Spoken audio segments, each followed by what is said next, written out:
ಶ್ರೀ ಗುರುಭ್ಯೋ ನಮಃ.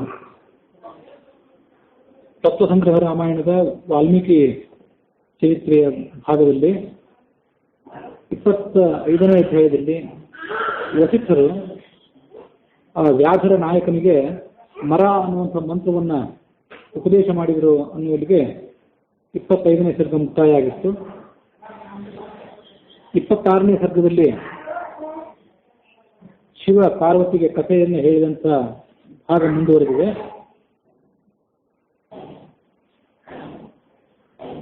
ವಸಿಷ್ಠರ ಮೂಲಕ ಆ ಮಂತ್ರವನ್ನು ಉಪದೇಶ ಪಡೆದುಕೊಂಡು ಅಮಿತವಾದಂತಹ ಆನಂದವನ್ನು ಪಡೆದುಕೊಂಡು ಆ ವ್ಯಾಧ ನರ್ತನ ಮಾಡಲಿಕ್ಕೆ ಪ್ರಾರಂಭ ಮಾಡಿದ. ಜಿತಾಹ ಲೋಕಾಹ ಮಯಾ ಸರ್ವೇ ಪಾಪ ನಿರ್ಹರಣಂ ಕೃತಂ ಚತುರ್ದಶಸು ಲೋಕೇಶು ಪಾತ್ರಭೂತೋಸ್ಮಿ ಸಾಂಪ್ರತಂ. 14 ಲೋಕಗಳನ್ನು ನಾನು ಗೆದ್ದು ಬಿಟ್ಟಿದ್ದೇನೆ, ಎಲ್ಲ ಲೋಕಗಳನ್ನು ಗೆದ್ದಿದ್ದೇನೆ, ಎಲ್ಲ ಪಾಪಗಳನ್ನು ಕಳೆದುಕೊಂಡಿದ್ದೇನೆ ಮತ್ತು ಎಲ್ಲರ ಪ್ರಶಂಸೆಗೆ ನಾನು ಪಾತ್ರನಾಗಿದ್ದೇನೆ ಅಂತ ಹೀಗೆ ಆಲೋಚನೆ ಮಾಡಿದ. ಹೀಗೆ ಆಲೋಚನೆ ಮಾಡಿ ಮುಂದೆ ತಾನು ಏನು ಮಾಡಬೇಕು ಅನ್ನೋದನ್ನು ಆಲೋಚನೆ ಮಾಡಿ ಆ ವಸಿಷ್ಠರಿಗೆ ಗುರುದಕ್ಷಿಣೆ ಕೊಡಬೇಕು ಅಂತ ಆಲೋಚನೆ ಮಾಡಿ ಅವರು ಉಪಯೋಗ ಮಾಡುವಂಥ ವಸ್ತುಗಳೇನು, ಸಾವಿರಾರು ನಾರು ಮಡಿಗಳನ್ನು ಕೊಟ್ಟ, 100 ಹೂಜಿಗಳನ್ನು, ಮುತ್ತಿನ ಹಾರಗಳನ್ನು, ರುದ್ರಾಕ್ಷಿ ಹಾರಗಳನ್ನು, ಪೀತಾಂಬರಗಳನ್ನು, ಜಪಮಾಲೆಗಳನ್ನು, ತಾಮ್ರದ ಪಾತ್ರಗಳನ್ನು, ಹುಲಿಯ ಚರ್ಮ ಮತ್ತು ಜಿಂಕೆಯ ಚರ್ಮಗಳನ್ನು ಕೂತ್ಕೊಂಡು ಜಪ ಮೊದಲಾದಂತಹ ಕ್ರಿಯೆಗಳನ್ನು ಮಾಡಲಿಕ್ಕೆ, ಯಜ್ಞೋಪವೀತಗಳನ್ನು, ಜನಿವಾರಗಳನ್ನು, ಮಣಿರತ್ನಗಳನ್ನು, ಸುವರ್ಣದ ನಾಣ್ಯಗಳನ್ನು, ನವರತ್ನಗಳನ್ನು ಅವರಿಗೆ ಕೊಟ್ಟು ತಾನು ಕೃತಾರ್ಥನಾದ.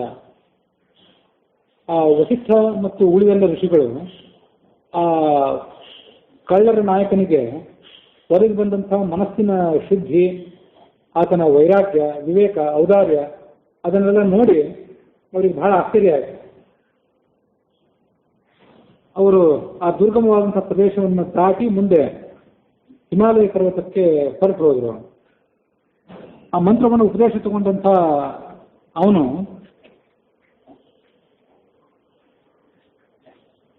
ತಪಸ್ಸು ಮಾಡಬೇಕು ಅಂತ ಪ್ರಾರಂಭ ಮಾಡಿದ. ಒಂದು ಮಹಾನದಿಯಲ್ಲಿ ಸ್ನಾನ ಮಾಡಿದ, ನಾರು ಮಡಿಯನ್ನು ಉಟ್ಕೊಂಡು ಕೈಯಲ್ಲಿ ದರ್ಭೆಯನ್ನು ಹಿಡಿದುಕೊಂಡು ಆಲಸ್ಯವಿಲ್ಲದೆ ಅಭ್ಯಂಗ ಸ್ನಾನಾದಿಗಳನ್ನು ಮಾಡಿದ. ಅಭ್ಯಂಗ ಸ್ನಾನಾದಿಗಳನ್ನು ವರ್ಜನೆ ಮಾಡಿ ಸಕಲ ಭೋಗಗಳನ್ನು ಪರಿತ್ಯಾಗ ಮಾಡಿ ತಪಸ್ಸಿನ ಉದ್ದಕ್ಕೂ ಕೂಡ ಹಣ್ಣು ಹಂಪಲು ಕೇವಲ ಕಾಯಿಪಲ್ಯ ಮುಂತಾದವನ್ನು ಮಾತ್ರ ತಿಂದು ತಪಸ್ಸನ್ನು ಮುಂದುವರಿಸಿದ. ಅದಾದ್ಮೇಲೆ ಕೆಲವು ಕಾಲದ ಬಳಿಕ ಕೇವಲ ತರಗೆಲೆಗಳನ್ನು, ನೀರಿಂದ ಬಿದ್ದಂತಹ ಎಲೆಗಳನ್ನು ತಿಂತ ತಪಸ್ಸನ್ನು ಮುಂದುವರಿಸಿದ.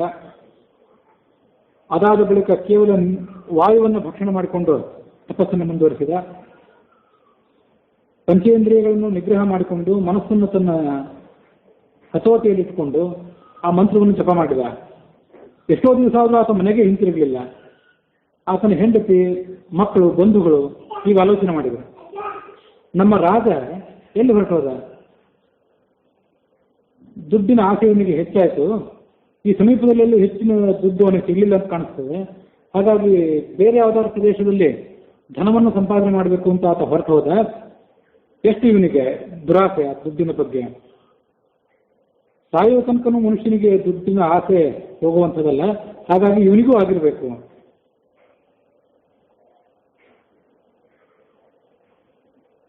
ತನ್ನ ಬಂಧು ಮಿತ್ರರ ಬಗ್ಗೆ, ಪತ್ನಿ ಪುತ್ರ ಮೊದಲಾದವರ ಬಗ್ಗೆ ಮತ್ತು ದುಡ್ಡಿನ ಬಗ್ಗೆ ಆಸಕ್ತಿ ಇರದೇ ಇರುವಂಥ ವ್ಯಕ್ತಿ ಯಾರಾದರೂ ಇದ್ದರೆ ಅವನು ಸಾಕ್ಷಾತ್ ಪರಮೇಶ್ವರನೇ ಇದ್ದಿರಬೇಕು. ಈ ದುಡ್ಡು ಏನಿದೆ ಅದು 2 ರೀತಿಯಾದಂಥ ದುಃಖಕ್ಕೆ ಕಾರಣ. ಹಿಂದೆ ಅನೇಕ ಬಾರಿ ಹೇಳಿದ್ದೆ, ಅರ್ಥಾನಾಂ ಅರ್ಜನೆ ದುಃಖಂ, ಅರ್ಜಿತಾನಂತೂ ರಕ್ಷಣೆ. ದುಡ್ಡನ್ನು ಸಂಪಾದನೆ ಮಾಡುವಾಗೂ ದುಃಖ ತಪ್ಪಿದ್ದಲ್ಲ, ನಾನಾ ರೀತಿಯಾದಂಥ ಕಷ್ಟಗಳನ್ನು ಸಹಿಸಬೇಕಾಗ್ತದೆ. ಆ ಗಳಿಸಿದಂಥ ದುಡ್ಡನ್ನು ಸಂಗ್ರಹ ಮಾಡಬೇಕಲ್ಲ, ಅದಕ್ಕೆ ಮತ್ತಷ್ಟು ಮನುಷ್ಯ ದುಃಖ ಪಡಬೇಕಾಗ್ತದೆ. ಜಗತ್ತಿನಲ್ಲಿ ಶ್ರೀಮಂತರಾದವರು ಬೇಕಾದಷ್ಟು ದುಡ್ಡನ್ನು ಸಂಪಾದನೆ ಮಾಡಿರ್ತಾರೆ, ಅವ್ರಿಗೇನು ಅನಾಯಾಸವಾಗಿ ದುಡ್ಡು ಬಂದಿದೆಯಲ್ಲ ಎಷ್ಟು ಅಂತ ನಾವು ಅನ್ಕೋತೇವೆ. ಆದರೆ ಅಷ್ಟು ದುಡ್ಡು ಗಳಿಸಲಿಕ್ಕೆ ಅವರೇ ಕಷ್ಟಪಟ್ಟಿರ್ತಾರೆ. ದುಡ್ಡು ಗಳಿಸಲಿಕ್ಕೆ 100 ದಾರಿಗಳು ಜಗತ್ತಿನಲ್ಲಿದೆ. ಆದರೆ ಆ ಯಾವ ದಾರಿಯೂ ಕೂಡ ಸುಲಭವಾಗಿ ಒಲಿಯುವಂಥದ್ದಲ್ಲ. ಮನುಷ್ಯ ಸಾಕಷ್ಟು ಕಷ್ಟಪಟ್ಟರೆ, ನ್ಯಾಯದ ರೀತಿ ಕಷ್ಟ ಇರ್ಬೋದು, ಅನ್ಯಾಯದ ಕಷ್ಟ ಇರ್ಬೋದು, ಆ ಎಲ್ಲ ರೀತಿಯಾದಂಥ ಕಷ್ಟಗಳನ್ನು ಪಟ್ಟರೆ ಮಾತ್ರ ಆತ ಧನವನ್ನು ಗಳಿಸಬಲ್ಲ. ಅದನ್ನು ಸಂಪಾದನೆ ಮಾಡಲಿಕ್ಕೆ ಮತ್ತಷ್ಟು ಕಷ್ಟ. ಯಾರ್ಯಾರು ಅದನ್ನು ಹೊತ್ಕೊಂಡು ಅಪಹಾರ ಮಾಡ್ಕೊಂಡು ಹೋಗ್ತಾರೇನೋ ಅಂತ ಭಯ. ಇನ್ನು ಕಳ್ಳರು ಮುಂತಾದವರು ಅದನ್ನು ಅಪಹಾರ ಮಾಡಿದರೆ ಮತ್ತಷ್ಟು ದುಃಖ. ಖರ್ಚಾದರೂ ದುಃಖ, ದುಡ್ಡು ಹೋಯ್ತಲ್ಲ ಖರ್ಚಾಗ್ತಾ ಇದೆಯಲ್ಲ ಅಂತ ದುಃಖ. ಅಂಥ ಧನಕ್ಕೆ ಧಿಕ್ಕಾರವಿರಲಿ, ಅರ್ಥಕ್ಕೆ ಧಿಕ್ಕಾರವಿರಲಿ. ಆಸೆ, ಲೋಭ, ಅಹಂಕಾರ, ಗರ್ವ, ಮದ ಇವೆಲ್ಲವೂ ಕೂಡ ದುಡ್ಡನ್ನೇ ಆಶ್ರಯಿಸಿರುವಂಥವು. ಹೀಗೆ ಆಲೋಚನೆ ಮಾಡಿ ನಮ್ಮ ನಾಯಕ ಎಲ್ಲಿದ್ದಾನೆ ಅಂತ ನೋಡಬೇಕು ಅಂತ ಅವ್ರು ಹೊರಟರು. ಅವನಿಗೆ ಅಪೇಕ್ಷಿತವಾದಂತಹ ಸಕಲ ಸಾಮಗ್ರಿಗಳನ್ನು ಸಂಪಾದನೆ ಮಾಡಿಕೊಂಡು ಅವನಿದ್ದಲ್ಲಿಗೆ ಹೊರಟರು.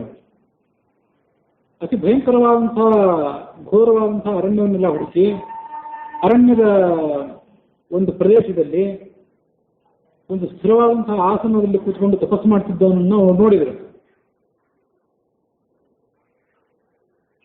ಅವನು ನೋಡಿ ಅವರಿಗೆ ಸಂಶಯ ಬಂತು.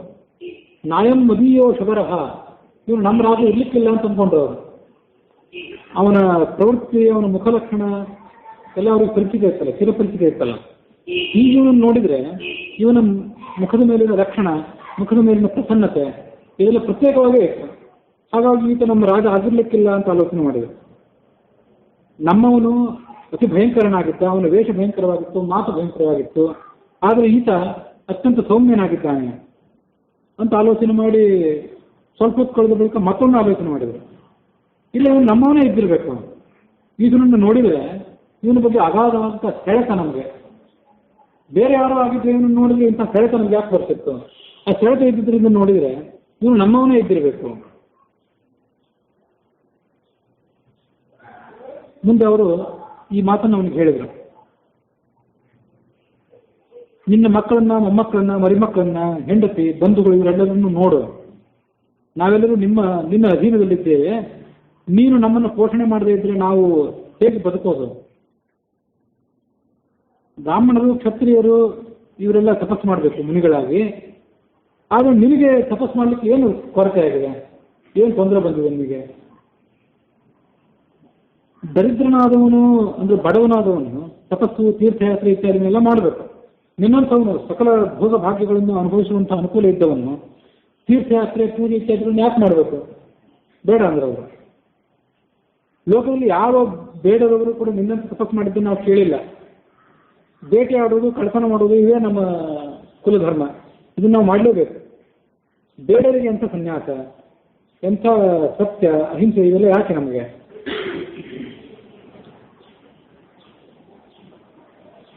ಸಮಸ್ತ ದೇವತೆಗಳು, ಮುನಿಗಳು, ಮಹರ್ಷಿಗಳು, ಪಿತೃಗಳು, ಯತಿಗಳು ಎಲ್ಲರೂ ಕೂಡ ಪ್ರಶಂಸೆ ಮಾಡುವಂತಹ ಆಶ್ರಮ ಅಂದರೆ ಗೃಹಸ್ಥಾಶ್ರಮ. ಆ ಗೃಹಸ್ಥಾಶ್ರಮವನ್ನು ಪ್ರಶಂಸೆ ಮಾಡ್ತಾರೆ. ಆ ಗೃಹಸ್ಥಾಶ್ರಮವನ್ನು ಬಿಟ್ಟು ನೀನು ಈ ಮುನಿಯ ಧರ್ಮವನ್ನು ಯಾಕೆ ಅವಲಂಬನೆ ಮಾಡ್ಕೊಂಡಿದ್ದಿ? ಅದರಿಂದ ಮೇಲೆ ಹೇಳು, ನಿನಗೆ ಮಂಗಳ ಆಗಲಿ. ಹೀಗೆ ವಿಳಂಬ ಮಾಡೋದ್ರ ಮೂಲಕ ನಿನಗೂ ಸಮಾಧಾನವಿಲ್ಲ, ನಮಗೆಲ್ಲರಿಗೂ ಸಮಾಧಾನವಿಲ್ಲ. ಎದ್ದು ನಮ್ಮೆಲ್ಲರನ್ನು ಕಾಪಾಡು. ಆದರೆ ಆ ಬೇಡರವನಿಗೆ ಇವರು ಮಾತೇ ಕೇಳಲಿಲ್ಲ. ಮಾತು ಕೇಳಿದ್ರು ಕೂಡ ಅವನು ಇವರು ಕಣ್ಣೆತ್ತಿ ನೋಡಲಿಲ್ಲ ಅಂತಲ್ಲ, ಮಾತೇ ಕೇಳಲಿಲ್ಲ ಅವನಿಗೆ. ಹೇಗಾಯ್ತು ಅಂದ್ರೆ ಕಿವಿಯಲ್ಲಿ ಬಟ್ಟೆ ತಿರುಗಿಕೊಂಡವನಿಗೆ ಸುತ್ತಮುತ್ತಲಿನ ಜನ ಆಡಿದ ಮಾತು ಹೇಗೆ ಕೇಳಿ ಬರೋದಿಲ್ವ, ಹಾಗೆ ಅವನಿಗೆ ಇವರು ಮಾತೇ ಕೇಳಿ ಬರಲಿಲ್ಲ. 26ನೇ ಸರ್ಗದಲ್ಲಿ ಮುಕ್ತಾಯ ಆಗಿದೆ. 27ನೇ ಸರ್ಗದಲ್ಲಿ ಕಥೆ ಮುಂದುವರೆದಿದೆ. ಆತನ ಬಂಧುಗಳೆಲ್ಲ ಚಿಂತಾಮಗ್ನರಾದರು. ಇದೆಂತ ಕಷ್ಟ ಬಂತು ನಮಗೆ ಅಂತ ಹೇಳಿ ಮತ್ತಷ್ಟು ಉತ್ಸಾಹದಿಂದ ಆತನನ್ನು ತಪಸ್ಸಿನಿಂದ ವಿಮುಖನನ್ನಾಗಿ ಮಾಡಲಿಕ್ಕೆ ಪ್ರಯತ್ನ ಪಟ್ಟರು. ಯಾರು ನಿಮಗೆ ಈ ಥರದ ವಂಚನೆ ಮಾಡಿದ್ದಾರೆ? ತಪಸ್ಸು ಮಾಡೋದು ಹೇಳಿಕೊಟ್ಟವ್ರು ಯಾರು ನಿಮಗೆ? ನಿನಗೆ ಬುದ್ಧಿ ಭ್ರಮಣ ಆಗುವಂಥ ಔಷಧ ಕೊಟ್ಟವ್ರು ಯಾರ? ಯಾವನೋ ದುರಾತ್ಮ ನಿನ್ನ ಚೋರ ಬಾಧೆಯನ್ನು ಅಂದ್ರೆ ನೀನು ಅವರನ್ನು ದೋಚಲಿಕ್ಕೆ ಹೋದಾಗ ಬಹುಶಃ ನಿನಗೆ ಏನಾದರೂ ವಂಚನೆ ಮಾಡಿರಬೇಕು. ಮಂತ್ರವೋ ಔಷಧಿಯೋ ಏನನ್ನಾದರೂ ನಿನ್ನ ಮೇಲೆ ಪ್ರಯೋಗ ಮಾಡಿ ನಿನ್ನ ಬುದ್ಧಿಯನ್ನು ಅವರು ಬದಲಾಯಿಸಿರ್ಬೇಕು. ಆದರೆ ಆತನಿಗೆ ಮತ್ತೆ ಯಾವ ಮಾತು ಕೂಡ ಆತನ ಕಿವಿಗೆ ಹೋಗಲಿಲ್ಲ. ಹಿಂದಿನ ವ್ಯವಹಾರಗಳನ್ನೆಲ್ಲ ಆತ ಮರೆತು ಬಿಟ್ಟಿದ್ದ, ತನ್ನ ಚರಿತ್ರೆಯನ್ನೆಲ್ಲ.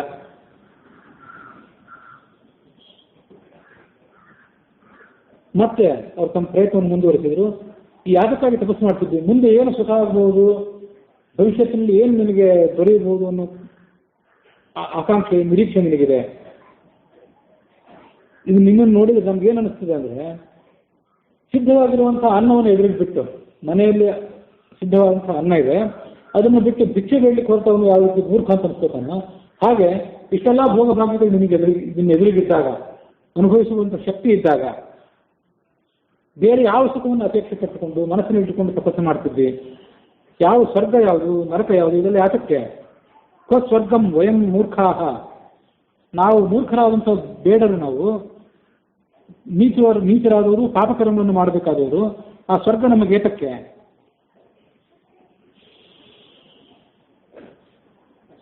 ಯಾವ ಮನುಷ್ಯ ಕಾಲಕ್ಕೆ ಉಚಿತವಾದಂಥದ್ದು, ಆ ಕಾಲಕ್ಕೆ ಆ ಸಂದರ್ಭಕ್ಕೆ ಉಚಿತವಾದಂಥ ಕೆಲಸ ಮಾಡ್ತಾನೋ ಆತನಿಗೆ ಬೇಕಾದಂಥ ಭೋಗ ಭಾಗ್ಯಗಳೆಲ್ಲ ಸಿಗಬಹುದು.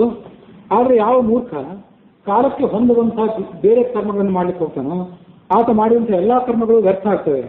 ಹೇಗಂತಂದ್ರೆ, ಕಾಯ್ದ ಕಬ್ಬಿಣದ ಮೇಲೆ ಬೀಜವನ್ನು ಬಿತ್ತಿದ್ರೆ ಅಥವಾ ಬೀಜವನ್ನು ಇಟ್ಟರೆ ಅವೇನು ಮೊಳಕೆ ಹೊಡೆಯೋದಿಲ್ಲ, ಸುಟ್ಟು ಬೂದಿಯಾಗಿ ಹೋಗ್ತವೆ ಅಷ್ಟೇ. ಅದರಂತೆ ಮೂರ್ಖರಾದವರು ಕಾಲಕ್ಕೆ ಹೊಂದದಂತಹ, ಸಂದರ್ಭಕ್ಕೆ ಹೊಂದಿದಂತಹ ಕರ್ಮಗಳನ್ನು ಮಾಡಿದರೆ ಅವೆಲ್ಲ ವ್ಯರ್ಥ ಆಗಿ ಹೋಗ್ತವೆ. ಹೀಗೆ ಅವರೆಲ್ಲ ಮಾತಾಡ್ತಿದ್ದಾಗ ಒಬ್ಬ ಅವರಲ್ಲಿ ಹಿರಿಯರಾದಂತಹ ಒಬ್ಬ ಬೇಡ ಈ ಮುಂದಿನ ಮಾತನ್ನು ಹೇಳಿದ, ಈತ ಸನ್ಮಾರ್ಗದಲ್ಲಿ ಇದ್ದು ಬಿಡಿ, ನಾವೆಲ್ಲ ಮನೆಗೆ ಹೊರಟು ಹೋಗೋಣ. ಪರಮಾತ್ಮನ ಧ್ಯಾನದಲ್ಲಿ ಆತ ಮಗ್ನನಾಗಿದ್ದಾನೆ, ಅವನನ್ನು ನಾವೇ ವಿಮುಖನನ್ನಾಗಿ ಮಾಡಬೇಕು ಅಂತ ಆಲೋಚನೆ ಮಾಡಿ ತಮ್ಮನ್ನು ತಾವು ಬೈಕೊಂಡು ಅವರೆಲ್ಲ ತಮ್ಮ ತಮ್ಮ ಮನೆಗಳಿಗೆ ಹೊರಟು ಹೋದರು. ಆತನ ತಪಸ್ಸಿನ ತೀವ್ರತೆ ದಿನದಿನಕ್ಕೆ ಹೆಚ್ಚಾಯಿತು. ಭೂಲೋಕದ ಪ್ರಾಣಿಗಳಿಗೆಲ್ಲ ಆತನ ತಪಸ್ಸನ್ನು ನೋಡಿ ಮೊದಲು ಭಯ ಆಯಿತು. ಆದರೆ ಮುಂದೆ ಅವನಿಗೆ ಸೇವೆ ಮಾಡುವ ಸಲುವಾಗಿ ಅವು ಅವನ ಸಮೀಪಕ್ಕೆ ಬಂದು ಅವನ ಪರಿಚರ್ಯೆಯನ್ನು, ಅವನ ಸೇವೆಯನ್ನು ಮಾಡಲಿಕ್ಕೆ ಪ್ರಾರಂಭ ಮಾಡಿದವು. ಪೃಥ್ವಿ, ಅಪು, ತೇಜಸ್ಸು, ವಾಯು, ಆಕಾಶ ಮೊದಲಾದಂಥ ಪಂಚಭೂತಗಳೇನಿವೆ ಅವು ಅಲ್ಲೋಲ ಕಲ್ಲೋಲ ಆದವು. ಕಠಿಣವಾದಂಥ ಭೂಮಿ ತನ್ನ ಕಠಿಣ ಸ್ವಭಾವವನ್ನು ಬಿಟ್ಟು ಮೃದುವಾಗಿ ಪರಿಣಮಿಸಿತು ಆತ ಕೂತ ಜಾಗ. ಅವನಿದ್ದ ವನ ಸುಂದರವಾದಂತಹ ರೂಪವನ್ನು ತಾಳಿತು, ಉಪವನದ ರೂಪವನ್ನು ತಾಳಿತು, ಪ್ರಕೃತಿ ರಮಣೀಯ ಆಯಿತು, ಫಲಪುಷ್ಪಗಳಿಂದ ತುಂಬಿ ಹೋಯಿತು. ಎಲ್ಲ ಋತುಗಳಲ್ಲೂ ಪ್ರತ್ಯೇಕವಾಗಿ ಏನು ಹೂವು ಹಣ್ಣುಗಳು ಬಿಡಬೇಕು ಅವೆಲ್ಲ ಒಂದೇ ಕಾಲದಲ್ಲಿ ಅಲ್ಲಿ ಆವಿರ್ಭವಿಸಿದವು. ಒಂದೊಂದು ಹೂವಿನಲ್ಲಿ ಜೇನು ತುಂಬಿ ಬಂತು. ಸೂರ್ಯ, ಬೆಂಕಿ ಮೊದಲಾದವು ತಮ್ಮ ತೀಕ್ಷ್ಣತೆಯನ್ನು ಬಿಟ್ಟುಕೊಟ್ಟು ಆ ತಪಸ್ವಿ ಇರುವಂಥ ಜಾಗದಲ್ಲಿ ತಮ್ಮ ಸೌಮ್ಯವಾದಂಥ ಕಿರಣಗಳಿಂದ ಆತನಿಗೆ ಸಂತೋಷವನ್ನು ಮಾಡಿದರು. ಅಲ್ಲಿ ಹರಿಯುತ್ತಿದ್ದಂಥ ನೀರು ತನ್ನ ಕಲ್ಮಶವನ್ನು ಬಿಟ್ಟುಕೊಟ್ಟು ಸ್ವಚ್ಛವಾಗಿ ಪರಿಣಾಮ ಹೊಂದಿತು. ಆಳದಲ್ಲಿದ್ದಂಥ ನೀರು ಆತನಿಗೆ ಕಷ್ಟ ಆಗುವುದಂತ ಕಾರಣಕ್ಕಾಗಿ ಮೇಲೆ ಬರ್ತದೆ ಸುಲಭವಾಗಿ, ಅವನಿಗೆ ಅನುಕೂಲ ಆಗುವ ಕಾರಣಕ್ಕಾಗಿ ಸುಲಭವಾಗಿ ಅದು ಮೇಲೆ ಸಿಗುವಂತಾಗ್ತಿತ್ತು. ವಾಯು ಬಹಳ ವೇಗವಾಗಿ ಬೀಸ್ತಿರ್ಲಿಲ್ಲ, ಮಂದವಾಗಿ ಬೀಸಿ ಅದರಿಂದ ಅನುಕೂಲ ಮಾಡಿತ್ತು. ಮುಂದೆ ಏನಾಯ್ತಂದ್ರೆ, ಒಂದು ಬಂಡೆಕಲ್ಲು ಕೂತು ಬಿಟ್ಟಿದ್ದ. ಎಷ್ಟೋ ದಿವಸ ಅದರಲ್ಲಿ ಚಲನೆ ಇರಲಿಲ್ಲ. ಎಷ್ಟೋ ದಿವಸ ಯಾವುದೋ ಕುರ್ಚಿ, ಮೇಜು ಇತ್ಯಾದಿಗಳಲ್ಲಿ ಚಲನೆ ಇಲ್ಲದೆ ಇದ್ರೆ ಅಲ್ಲಿ ಜೇಡರ ಬಲೆ ಮುಂತಾದವು ಕಟ್ಕೊಳ್ತಾವಲ್ಲ. ಒಂದು ಯಾವ್ದಾದ್ರು ಪ್ರದೇಶದಲ್ಲಿ ಚಲನೆ ಇಲ್ಲದೆ ಇದ್ರೆ ಹಾವು, ಹಲ್ಲಿ, ಕೇಳುಗಳು ವಾಸ ಮಾಡ್ತಾವಲ್ಲ, ಆ ಥರ ಆಗಿಬಿಟ್ಟು ಅವನ ಶರೀರವೇ. ಏನಾಯ್ತಂದ್ರೆ, ಅವನನ್ನೊಂದು ಮೋಟು ಮರ ಅಂತ ಭಾವಿಸಿದವು ಪಕ್ಷಿಗಳು. ಮೋಟು ಮರ ಅಂತ ಭಾವಿಸಿ ಅವನ ಶರೀರದ ಮೇಲೆ ಗೂಡನ್ನು ಕಟ್ಟಿದವು. ಅವನ ತಲೆಯ ಮೇಲೆ, ಮೈ ಮೇಲೆಲ್ಲ ಗೂಡನ್ನು ಕಟ್ಟಿದವು. ಗೂಡು ಕಟ್ಟಿ ಅಲ್ಲಿ ತಮ್ಮ ಮೊಟ್ಟೆ ಇಟ್ಟ ಸಂಸಾರವನ್ನು ಮುಂದುವರಿಸಿದವು. ನೊಣಗಳು, ಸೊಳ್ಳೆಗಳು ಆತನನ್ನು ಕಟ್ಟಿ ತಿಂತಾ ಇದ್ದವು. ಆದ್ರೆ ಅವನಿಗೆ ಪರಿಗಣೆ ಇರಲಿಲ್ಲ. ಅವನ ಶರೀರವೆಲ್ಲ ಜರ್ಜರಿತ ಆಗಬೇಕು ಈ ಕ್ರಿಮಿಕೀಟಗಳ ಬಾಧೆಯಿಂದಾಗಿ.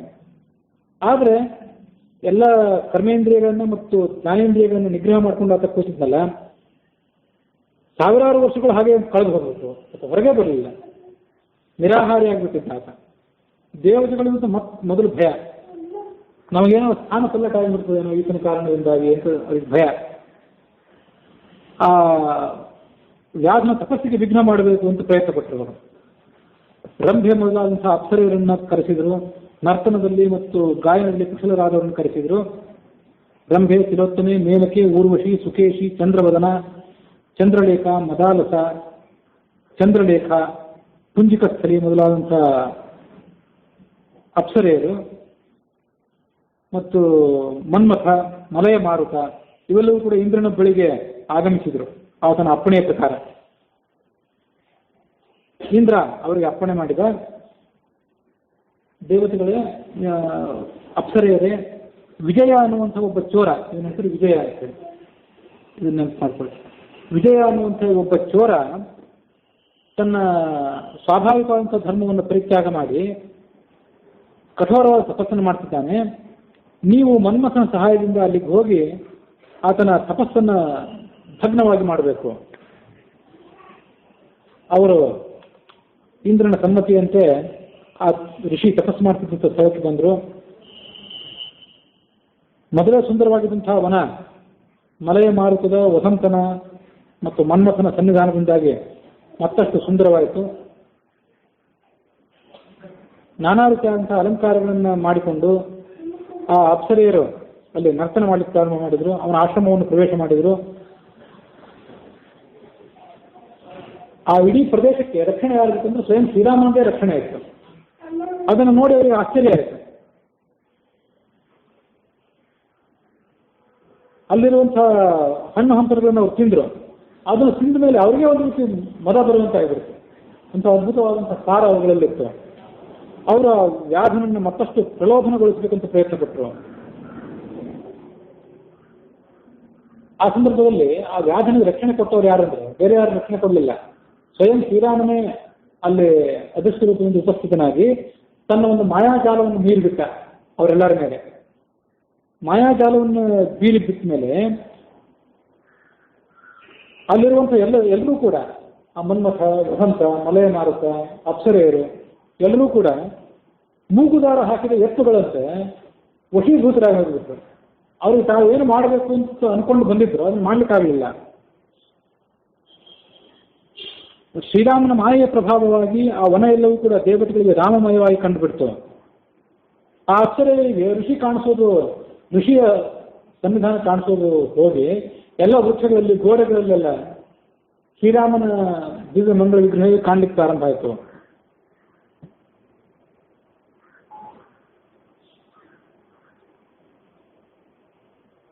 ಇಂಥ ಆ ತ್ರೈಲೋಕ್ಯ ಮೋಹಕವಾದಂಥ ಶ್ರೀರಾಮನ ಸುಂದರ ರೂಪವನ್ನು ಅವರೇನು ನೋಡಿದ್ರಲ್ಲ, ಅವನನ್ನು ನೋಡಿದ ಕೂಡಲೇ ಆ ಎಲ್ಲ ಅಪ್ಸರ ಸ್ತ್ರೀಯರು ಆ ಶ್ರೀರಾಮನನ್ನೇ ಆಲಿಂಗನ ಮಾಡ್ಕೋಬೇಕು ಅಂತ ಧಾವಿಸಿ ಬಂದುಬಿಟ್ರು. ರಾಮನನ್ನು ಆಲಿಂಗನ ಮಾಡ್ಕೊಳ್ಬೇಕು ಅಂತ ಒಂದು ಮರದಿಂದ ಮತ್ತೊಂದು ಮರಕ್ಕೆ ಓಡಿ ಹೋಗ್ತಿದ್ರು, ಒಂದು ಬಳ್ಳಿಯಿಂದ ಮತ್ತೊಂದು ಬಳ್ಳಿಗೆ ಓಡಿ ಹೋಗ್ತಿದ್ರು. ಹೀಗೆ ರಾಮನ ಮಾಯಾಜಾಲದಿಂದ ಎಲ್ಲ ಅಸ್ತವ್ಯಸ್ತ ಆಗಿ ಹೋಯಿತು. ಒಬ್ಬ ಸ್ತ್ರೀಗೆ ಮತ್ತೊಬ್ಬ ಸ್ತ್ರೀ ರಾಮನಂತೆ ಕಾಣಿಸ್ತಾ ಇದ್ದ. ಈಕೆ ಅವಳನ್ನು ತಪ್ಕೋತಿದ್ಲು, ಅವಳು ಹೋಗಿ ಮತ್ತೊಬ್ಬಳನ್ನು ತಪ್ಕೋತಿದ್ಲು. ರಾಮನ ಸ್ವರೂಪ ಕೆಲವು ಕಡೆ ಕಾಣಿಸ್ತಿತ್ತು, ಮತ್ತೆ ಅದು ಅದೃಶ್ಯ ಆಗ್ತಿತ್ತು, ಮತ್ತೊಂದು ಕಡೆ ಎಲ್ಲೋ ಕಾಣಿಸ್ತಿತ್ತು. ಅಲ್ಲಿದ್ದಾನೆ ರಾಮ ಅಂತ ಇವರೆಲ್ಲ ಮತ್ತೆ ಅಲ್ಲಿ ಓಡಿ ಹೋಗ್ತಿದ್ರು.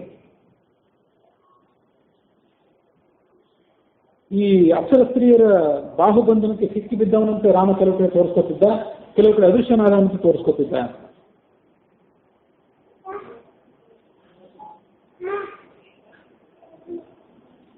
ಈ ಅಪ್ಸರೆಯರು ಹೀಗೇನು ಬಂದಿದ್ರಲ್ಲ, ಅವರಿಗೆ ರಾಮನ ಸಾಕ್ಷಾತ್ಕಾರ ಆಯಿತು. ಈ ರೀತಿಯಾಗಿ ತಾವು ಮಾಡಬೇಕಾದಂಥ ಕೆಲಸವನ್ನು ಅವರು ಮರೆತು ರಾಮನ ದರ್ಶನವನ್ನು ಪಡೆದುಕೊಂಡ್ರು. ರಾಮನೇ ಪರಬ್ರಹ್ಮನಾಗಿದ್ದಾನೆ, ರಾಮನನ್ನು ಬಿಟ್ಟು ಬೇರೆ ದೈವವೇ ಇಲ್ಲ, ಸಮಸ್ತ ಜಗತ್ತಿಗೂ ಕೂಡ ರಾಮಮಯವಾಗಿದೆ, ಸಮಸ್ತ ಜಗತ್ತಿಗೂ ಕೂಡ ರಾಮ ಶಿಕ್ಷಕನಾಗಿದ್ದಾನೆ. ಹೀಗೆ ಭಾವಿಸಿಕೊಂಡು ಅವರು ಆ ವ್ಯಾಧನ ಸುತ್ತಮುತ್ತಲೂ ಕೂಡ ನರ್ತನ ಮಾಡಲಿಕ್ಕೆ ಪ್ರಾರಂಭ ಮಾಡಿದರು. ಸ್ವರ್ಗಲೋಕದ ವಾದ್ಯಗಳನ್ನ ಅಲ್ಲಿ ನುಡಿಸಿದರು. ಆ ವಿಜಯ ಅನ್ನುವಂಥ ಒಬ್ಬ ಬೇಡರವನನ್ನು ಬಿಟ್ಟರೆ ಉಳಿದವರೆಲ್ಲರೂ ಕೂಡ ಆ ಸಂಗೀತದಲ್ಲಿ, ನರ್ತನದಲ್ಲಿ ಮನಸ್ಸನ್ನು ಕೊಟ್ಟರು, ಅಲ್ಲಿರುವಂಥ ಪ್ರಾಣಿಗಳು, ಪಕ್ಷಿಗಳೆಲ್ಲವೂ ಕೂಡ. ಆದರೆ ಆತ ಒಬ್ಬ ಮಾತ್ರ ಕಣ್ಣೇ ತೆರಲಿಲ್ಲ. ಕೊನೆಗೆ ಅವರು ಹತಾಶರಾಗಿ ನರ್ತನ ಗಾಯನಗಳನ್ನು ನಿಲ್ಲಿಸಿ ದೂರ ಹೊರಟೋಗಿ ಅಲ್ಲಿಂದಲೇ ಆ ಬೇಡರನ್ನು ನೋಡ್ತಾ ಕೂತ್ಕೊಂಡ್ಬಿಟ್ರು. ಮುಂದೆ ಅವರೆಲ್ಲರೂ ಭಯಭೀತರಾಗಿ ಇಂದ್ರನ ಅರಮನೆಗೆ ಹೋಗಿ ಆ ಇಂದ್ರನ ಸನ್ನಿಧಾನದಲ್ಲಿ ಎಲ್ಲವನ್ನೂ ಕೂಡ ವಿವರಿಸಿ ಹೇಳಿದರು. 27ನೇ ಸರ್ಗ ಅಲ್ಲಿ ಮುಕ್ತಾಯವಾಗಿದೆ. 28ನೇ ಸರ್ಗದಲ್ಲಿ ಅಪ್ಸರೆಯರ ಮಾತನ್ನು ಕೇಳಿ ಭಯ ಆಯಿತು ಇಂದ್ರನಿಗೆ. ತನ್ನ ಗುರುವಾದಂಥ ಬೃಹಸ್ಪತಿಯನ್ನು ಕುರಿತು ಈ ಮುಂದಿನ ಮಾತನ್ನು ಹೇಳಿದ. ಗುರುಗಳೇ, ಈ ವ್ಯಾಧ ಮುನಿಯನ್ನು ನಾವು ಸೋಲಿಸೋದು ಹೇಗೆ? ಅವನನ್ನು ಸೋಲಿಸದೇ ಇದ್ರೆ ನಮಗೆ ದೇವತೆಗಳಿಗೆ ಸುಖ ಆಗೋದು ಹೇಗೆ? ಇದಕ್ಕೊಂದು ಉಪಾಯವನ್ನು ನೀವು ಕಂಡುಹಿಡಿಯಿರಿ. ಆಗ ಬೃಹಸ್ಪತಿಗೆ ಹೇಳಿದರು, ಉಳಿದ್ಯಾವುದೋ ರಾಕ್ಷಸರಿಂದ ರಾಜರಿಂದ ದೇವತೆಗಳಿಗೆ ಭಯ ಬರ್ತಿರ್ಬೋದು. ಅವರೇನಾದ್ರೂ ದೊಡ್ಡ ತಪಸ್ಸು ಮಾಡಿಬಿಟ್ರು ಅಂದ್ರೆ ದೇವತೆಗಳ ಸ್ಥಾನಕ್ಕೆ ಸಂಚಕಾರ ಬರಬಹುದು ಅಂತ ನೀವು ಭಯ ಪಡೋದು ಉಚಿತ ಇದೆ. ಆದರೆ ಈ ತಪಸ್ವಿ ದೇವತೆಗಳಿಗೆ ಭಯ ಉಂಟು ಮಾಡುವುದಕ್ಕಾಗಿ, ದೇವತೆಗಳಿಗೆ ತೊಂದರೆ ಉಂಟು ಮಾಡುವುದಕ್ಕಾಗಿ ತಪಸ್ಸು ಮಾಡ್ತಿಲ್ಲ. ಅವನಿಂದ ನಿಮ್ಗೆ ಯಾವ ಭಯವೂ ಇಲ್ಲ. ಅವನಿಂದ ಈ ಜಗತ್ತಿಗೆ ದೊಡ್ಡ ಉಪಕಾರ ಆಗೋದಿದೆ. ಅದೇನೆಂದ್ರೆ, ಇವತ್ತು ಆತ ಏನು ಕೂತ್ಕೊಂಡಿದ್ದಾನಲ್ಲ, ಜಾಗವನ್ನು ಬಿಡದೆ ಅಲುಗಾಡದೆ ಕೂತ್ಕೊಂಡಿದ್ದಾನಲ್ಲ, ಆ ಜಾಗದಲ್ಲಿ ಒಂದು ವಲ್ಮೀಕ ಅಂದ್ರೆ ಹುತ್ತ ಬೆಳೆಯೋದಿದೆ, ಬೆಳೆಯಲಿಕ್ಕೆ ಪ್ರಾರಂಭ ಆಗಿದೆ ಈಗಾಗಲೇ. ಆ ಹುತ್ತ ಅವನನ್ನು ಪೂರ್ಣವಾಗಿ ಆವರಿಸಿ ಸಾಕ್ಷಾತ್ಕಾರ ಆದ್ಮೇಲೆ ಆ ಹುತ್ತವನ್ನು ಬಿಟ್ಟು ಅವನೇನು ಹೊರಗೆ ಬರ್ತಾನಲ್ಲ ವಲ್ಮೀಕದಿಂದ, ಆ ವಲ್ಮೀಕದಿಂದ ಹೊರಗೆ ಬಂದವನಾದ್ರಿಂದ ವಾಲ್ಮೀಕಿ ಅಂತ ಅನಿಸ್ಕೊಂಡು ಬ್ರಹ್ಮರ್ಷಿಯಾಗಿ ರಾಮಾಯಣ ಎನ್ನುವಂಥ ಜಗತ್ ಪ್ರಸಿದ್ಧವಾದಂಥ ಕಾವ್ಯವನ್ನು ಜಗತ್ತಿಗೆ ಕೊಡುಗೆಯಾಗಿ ಕೊಡ್ತಾನೆ. ಆಗ ಇಂದ್ರನಿಗೆ ಮನಸ್ಸಿಗೆ ಶಾಂತಿ ಸಿಕ್ತು. ಪಾರ್ವತಿ ಪರಮೇಶ್ವರನ್ನು ಕೇಳಿದ್ದು, ಮನುಷ್ಯನಾಗಿದ್ದಂಥ ಆ ವ್ಯಾಧ ಹುತ್ತದಿಂದ ಮತ್ತೊಮ್ಮೆ ಹೇಗೆ ಹುಟ್ಟಿದ? ಅದನ್ನು ಮತ್ತೊಮ್ಮೆ ನನಗೆ ವಿವರಣೆ ಮಾಡಿ ಹೇಳು. ಶ್ರೀರಾಮಚಂದ್ರ ಆ ವ್ಯಾಧನ ರಕ್ಷಣೆಗಾಗಿ ಒಂದು ಉಪಾಯ ಮಾಡಿದ ಅಂತ ಹೇಳ್ತಾನೆ ಪರಶಿವ. ಏನಂದ್ರೆ, ಸೊಳ್ಳೆಗಳು, ನೊಣಗಳು ಇತ್ಯಾದಿ ಕ್ರಿಮಿಕೀಟಗಳು ಆತನನ್ನು ಕಚ್ತಾ ಇದ್ದವಲ್ಲ, ಅವನಿಗೆ ರಕ್ಷಣೆ ಕೊಡುವುದಕ್ಕಾಗಿ ಒಂದು ಹುತ್ತ ಅವನ ಸುತ್ತಲೂ ಬೆಳೆಯಿತು ಶ್ರೀರಾಮನ ಮಾಯೆಯಿಂದ. ಹುತ್ತದ ಮಧ್ಯದಲ್ಲಿರುವುದರಿಂದಾಗಿ ಅವನಿಗೆ ಯಾವ ಭಯವೂ ಇರಲಿಲ್ಲ, ಮಳೆ ಗಾಳಿಯ ಭಯವೂ ಇರಲಿಲ್ಲ, ಬಿಸಿಲಿನ ಭಯವೂ ಇರಲಿಲ್ಲ. ತಪಸ್ಸು ಆತನಿಂದ ಮುಂದುವರಿಯಿತು.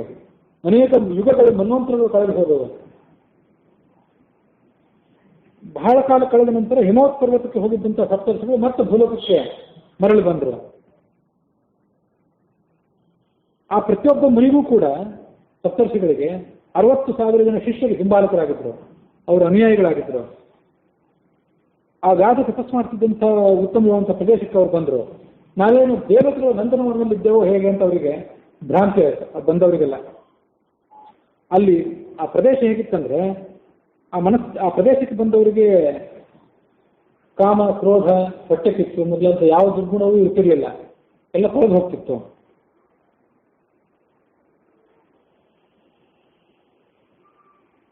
ಅಲ್ಲಿಗೆ ಬಂದ ಕೂಡಲೇ ಆ ಸಪ್ತರ್ಷಿಗಳು ಮತ್ತು ಅವರ ಅನುಯಾಯಿಗಳಾದಂಥ ಋಷಿಗಳೇನಿದ್ರು, ಅವರ ದಾರಿ ಕಳೆದು ಬಂದ ಆಯಾಸ, ದಾರಿ ನಡೆದು ಬಂದ ಆಯಾಸವು ಪರಿಹಾರ ಆಗೋಯ್ತು.